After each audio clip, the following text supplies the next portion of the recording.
Michael Thompson stepped out of his car and took a deep breath, looking up at the Grand Vistas Hotel with a sense of pride. From the imposing marble columns to the carefully manicured lawns, the hotel was truly a sight to behold.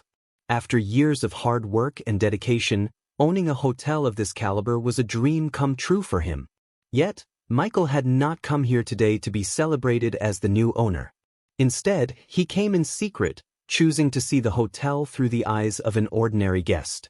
Dressed in a plain sweater and jeans, he walked into the lobby, blending in with the crowd. It was early evening, and the lobby bustled with activity as guests checked in, couples posed for photos, and staff scurried around attending to various needs.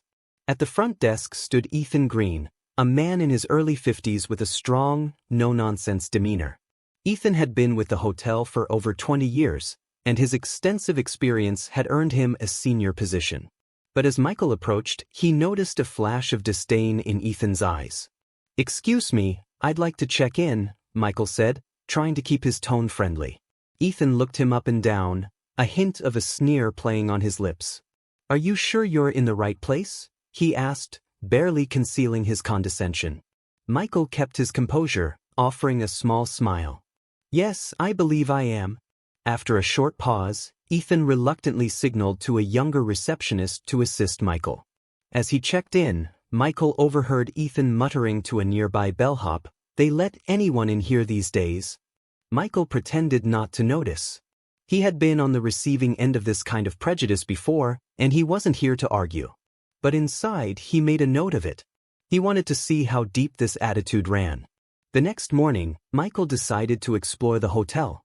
His goal was simple: to experience Grand Vistas the way any other guest would, and to observe the behavior of his employees.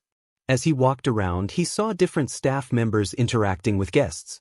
Most were friendly and professional, but it quickly became evident that Ethan set the tone in the lobby.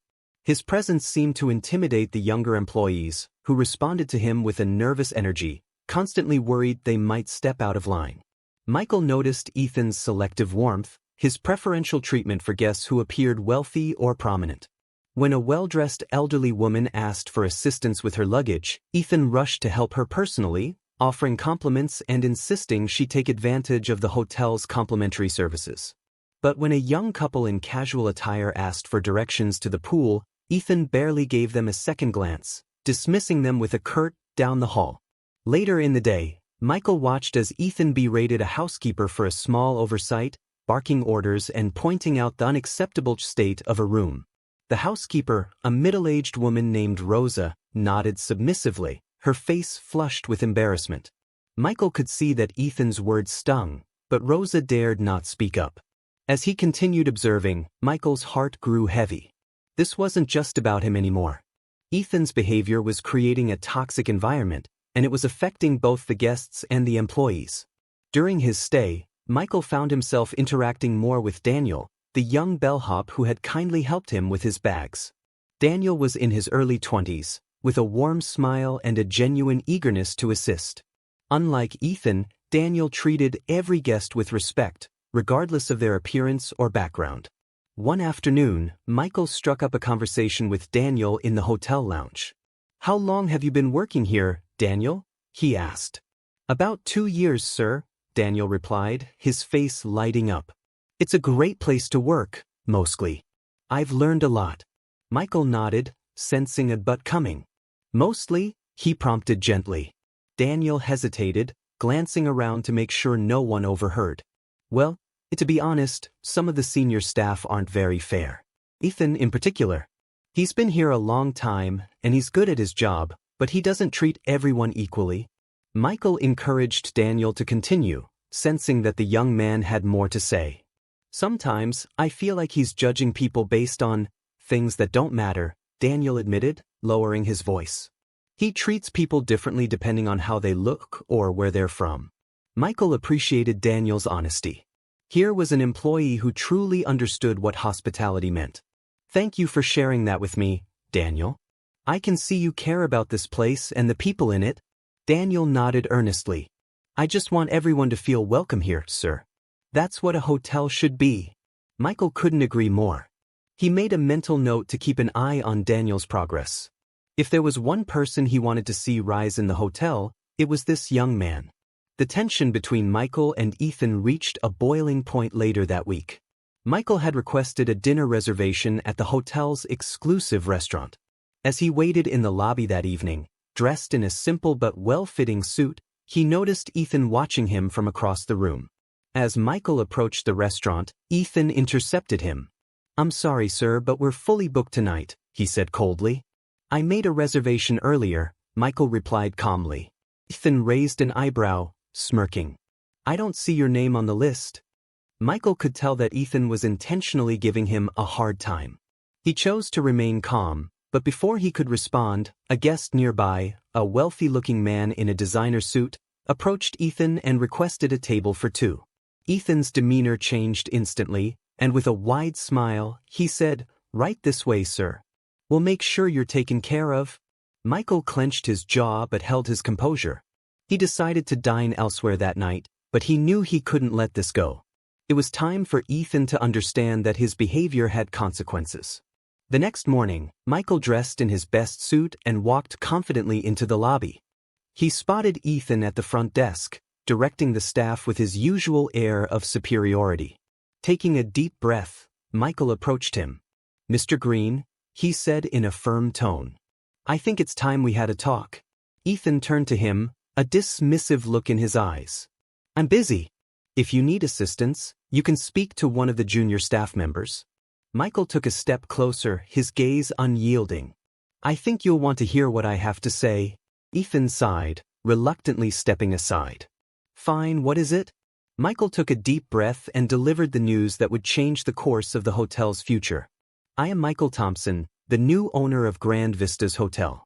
I've been observing your behavior closely over the past few days, and I have to say, I'm deeply disappointed." Ethan's face drained of color. You're the owner?" "Yes," Michael said, his voice steady. "And I've seen how you treat people. You're condescending, disrespectful, and you judge guests based on appearances rather than their needs." Ethan stammered, "Sir, I didn't know. I thought—" Michael shook his head. "That's the problem, Ethan. You assumed, and you let your assumptions shape how you treated people. That's not how I want my hotel to operate." The other staff members watched in silence, shocked at the turn of events.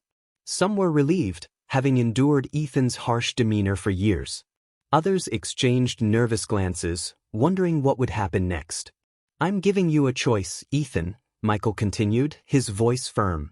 "You can either accept that your behavior needs to change, or you can find employment elsewhere." Ethan swallowed, his usual arrogance gone. "I understand, sir. I'll do better." Michael nodded. "I hope so. This hotel is about welcoming people from all walks of life, and if you can't uphold that value, then you have no place here." As Michael turned to leave, he saw Daniel standing nearby, watching the exchange with admiration. Michael walked over and placed a hand on Daniel's shoulder. "Thank you for embodying the values we stand for, Daniel. You've shown kindness, respect, and professionalism, and that's what I want for Grand Vistas." Daniel beamed, grateful for the recognition. The other employees began to relax, sensing that positive changes were on the horizon. In the days that followed, Michael held a series of meetings with the staff, outlining his vision for the hotel. He emphasized the importance of treating each guest with respect, no matter who they were or how they appeared. Michael also implemented a mentorship program, pairing junior staff with experienced team members like Daniel, who exemplified the hotel's core values. Ethan, humbled by the experience, took steps to improve his behavior. Though he still struggled with old habits, he made an effort to greet every guest with a genuine smile, treating each one as an individual rather than a stereotype.